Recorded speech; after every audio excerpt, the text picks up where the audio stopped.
Hey, hi. Let me sit back a little bit. I have my bed down because I was out all day basically. Ooh, it's very windy out there. And so this is a video journal diary for February 17th, I think, 2024. This video may run long, so I may have to cut it off and then do another chit chat because I want to explain to you guys what happened to me today. So you guys know, like the previous day, I had some kind of trauma, a little bit of trauma because of the VA, but I felt fine. Like I felt okay. I didn't feel any kind of way. You know what I mean? So, I went to bed. I had a good dinner. I went to bed. I had a good night's sleep. But I don't know what happened because when I woke up this morning, I could feel my heart like pumping out of my chest. It was just like, oh, and right there, that's a sign that the blood pressure is up. And then I started feeling like flush, like, oh my gosh, like I didn't know what to do, right? Like I felt worse than that day when I went to go check my blood pressure at Walmart when I spoke to that one firefighter from Taylor. When he told me, if you feel really, don't hesitate. And I felt like that. I was a little nervous to call. It took me a couple minutes to get up the courage to actually call them. But I did. Because, I have some problems with the medical hospitals and the VA and all that. And I don't, so I called them. And I basically told him what was going on, and I told him, does he think maybe if it would be a good idea if I could maybe drive by there and maybe talk to somebody for a little bit? And he's like, are you feeling okay? And I was like, well, not really. I thought, I don't know what I was thinking because I feel safe around firefighters. Okay. Another thing is, I don't have a problem with law enforcement. I'm not that person. I'm not the one fighting them out, on YouTube all the time. I'm sure that, there's good and bad in every, thing. But I personally, myself, have never, ever had problems with law enforcement. They've always been good to me. So, I have a cousin, he was a sheriff, and I'll be honest with you, out of everybody in my family, my entire family, he's the only one that actually was nice to me and showed me respect because I was in the military or, I'm really not sure why he was just so always nice and kind to me, but he was, so I've like really never had this problem. So I called and I spoke with this guy for a little bit and he's like, well, do you think it's okay if I can just call somebody who's closer to you just to check you out and make sure you're okay? And that made me a little nervous because I kind of have a little bit of problem with, I don't like to call for help when I need it. Because it just seems like every time I do, or if I go to the hospital or I have to do something, these hospitals and the VA, they just cause me a lot of trauma. They really, really do. They don't know how much trauma that they cause our veterans out here. Because I know that I'm not the only one. The difference between me and maybe a lot of other veterans is that I've had to take my health care into my own hands. I've had to rehabilitate myself from drugs, alcohol, and toxic things, pharmaceuticals, whatever. And I did. I'm like clean now. I quit the THC CBD like 8 days ago. I made it over the hump and I was feeling good. I was really feeling proud of myself for the accomplishments that I made. But this morning, I didn't feel good, you guys. And I know I made a promise to you guys that if I didn't feel good, that I would call, I called. I didn't 911 it, though. I didn't do that. I just called, the regular phone number and I spoke with him. because I don't, because I have this issue in my life with, you know, always have been put down in my life, and, don't show weakness and all this business, I was afraid for, I didn't want, I was feeling like if they come here with a big showboat of fire trucks and police and ambulance, that's embarrassing to me. I feel embarrassed by that because I don't feel, it makes me have that feeling like I'm a weak person because I couldn't handle it myself. But to be quite honest, like I didn't know why my blood pressure went through the roof like that. You know what I mean? Like that was a shock to me. So I just had to bite the bullet and do it and call them, because the days that I spoke to that firefighter previously, I was able to get my blood pressure down and, started feeling good again. But, I think it's just because of the call I received from the dental department, which kind of threw me off, you know what I mean? And so, but see, that's what I don't understand, because I came up with a solution with somebody. So I don't know why I felt so much anxiety and stress right there. And I could feel my face getting flushed. I was feeling dizzy. I actually started feeling chest pains, hard time breathing.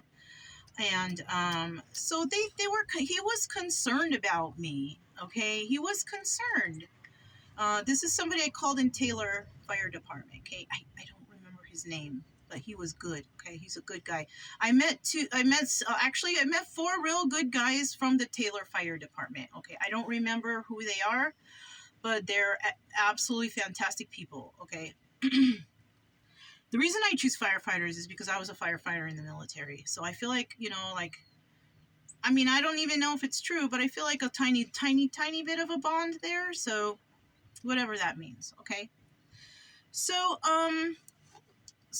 I agreed to, because he said, look, he was concerned and he wanted to make sure I was okay. He said, would you mind if I, he also put me on the line of some Blue Bonnet, so I think it's a hotline. It's a hotline. He wanted to keep me on the line with somebody to talk to, so he could transfer the information to facilities closer to me, like fire and police, right? I knew he was doing that, so he wasn't doing it in a sneaky way. Like, I totally knew. And I'm like, yeah, okay, we'll talk to, and he's all, okay, just stay on with her. And he did what he needed to do, okay? I'm not, if they need to do what to keep me safe, I'm not going to fight it. No way. No way. I'm not going to fight it. If the firefighters or the police or the EMTs, if they believe, like, I need to go to the hospital, I'm not going to fight it. No way. I trust their judgment. I really, really do. Okay? So, I talked to the lady and all this, and, I don't remember getting off the phone quite with her. I might have hung up on her, or they hung up. I'm not sure. It might have been because a policeman showed up. And then, and of course, Brian and Chica get out there. And, I got out there and I was like, oh, sorry. And I saw his face, the policeman. And his face, he was smiling, and he saw the dogs, and I'm like, oh, let me put them for you. And he's all, okay. So I put him in the car, okay, to keep them out of the way.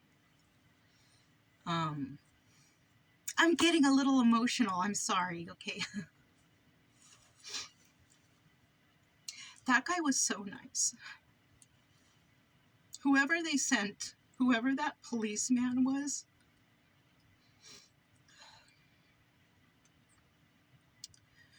he really helped me. He has no idea. His kindness, his compassion, his care.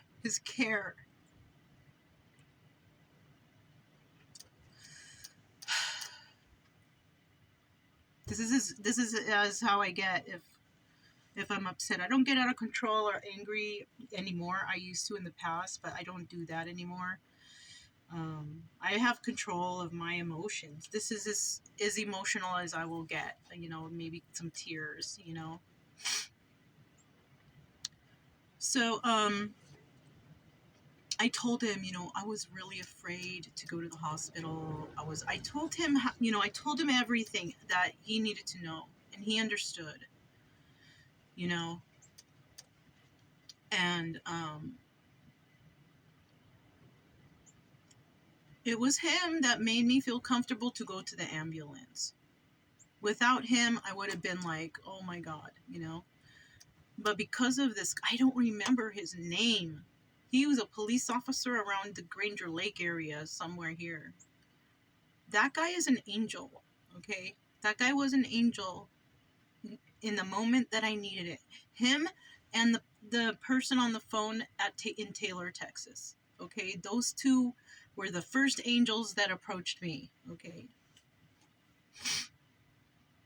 And, he knew the things I was going through because I was talking to him. He's like, what's wrong, And I told him and everything, and he's like, well, they want to check you out, and so, I agreed. I agreed with whatever they wanted, because him specifically made me feel comfortable. Everybody else pulled up. Yeah, it was like a big caravan. I felt so embarrassed. But he's like, just don't worry about it. Just, they have to be there, right? So I'm like, all right, yeah. So I go and, I've had some trauma from ambulance, okay? But it's not because of the ambulance people's fault or anything. It was because in the past, I got a little traumatized the last time I tried to hurt myself. And when I went in there, the only thing I could remember was the from the past, not this person. I remember the ambulance person like pinching my collarbone really hard to keep me awake and kind of like punching my chest. So like, but really hard. I gave you examples, but I'm not doing it hard to myself, right? And so I told her about that, and she's like, don't worry, nothing is gonna happen to you, and she's like, I'm here to help. And so that woman there, she was good too, and her partner, it was mostly her partner was doing a lot of paperworky stuff, and he's cool too, I'm sure. He's a great EMT, but this woman was the one who was actually, who was taking care. She was doing, it was good, And then so we all decided, or I guess me or them, or I don't know, I decided to accept their advice to go to the hospital. Mm-hmm. And even be separated from my dogs, because they told me we have an excellent facility for the pets and they will just be held there. And he was right. That place was absolutely excellent. I donated $200 to that organization because of they took care of my dogs. So that place was really, really good. And that was, yeah. So they take me to the hospital, and in the beginning, the police and the firefighters and the EMTs, like, it's separate from hospitals completely. Like, I don't know how to explain it, but out here, outside the hospitals, they do their jobs. They come, they help you, they do what they can. They want you to feel better, to get better, to be better. They want that, okay? And it shows. It really, really shows the way they treat people. Well, me, anyways. I don't know, I can't vouch for anyone else, but for me, the care I got from like the fire department, the police department, and the EMT was absolutely exemplary. It was the best experience. And while I was in the ambulance, it wasn't like rush, like, ambulance and lights. No, we just went there because my blood pressure was going down substantially. because I had a nice experience with these people. Okay. Now, when they do their jobs out here, that's all they can do. Once they give you to the next place takes over, and then the care takes over. So they did an excellent job. Excellent job. You know, everybody deserves a raise, praise, everything. Those guys, okay? But little did they know, they took me to Satan. They took me to the building of hell, you know, like.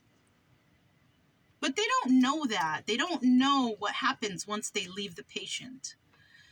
You know, that's why I got licensed as an EMT, and I didn't want to be a nurse. Like, I would have been a good EMT because I am too emotional with death and dying, right? So I'm happy to save somebody out here. But when I get in there and I see the toxicity in the hospitals, how badly nurses and people are treated over there because they have absolutely no concept of mental health, only they know what they know.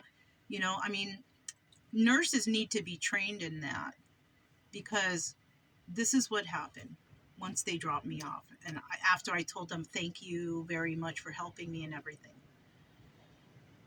they dropped me off in this horrible place, emergency room. Shoot. Hold on, let me go get the paper. I don't even remember the name. I don't even like to think of the name. Okay. Oh, sorry, you guys. Sorry. This place is called Baylor, Scott, and White Health in Taylor, Texas. That's where I was taken. That place is the most horrible, monstrous, abusive, traumatic place that I have ever experienced in a hospital. Even the VA, like, for the way that they turned on me, like even at the VA, at least I could have gotten up and stepped out. Like, I've never had somebody who was trying to take care of me become monsters, you guys. So this is what happened. So I'm in there, you know, I have my phones with me, you know, because I knew that I was going to have to sit there for a long time. So, you know, I'm trying to get some internet in there, right? It was kind of hard to get, you know, when in the times when I was trying to sit there and relax. But I just want to say that in the beginning, because I'm going to tell you something that these people did, okay? I was in there and everything was going great until it wasn't, okay? They put me on the machines, and I know for sure, okay? I know they can't really do anything for me except for to calm me down and relax. But I took the advice of the people who cared for me out here, because I told them I was feeling my chest tighten. I was having a hard time breathing. And, you know, they suggested I go in and have that checked. So I was like, all right, you know, I don't want to have a stroke or heart attack or whatever, right? Because they don't have my records, but I told them that there's heart problems in my family. Okay, I let them know that. And so, basically, you know, they did what they did, and and everybody was kind of okay right there. Everybody was acting like human beings, right?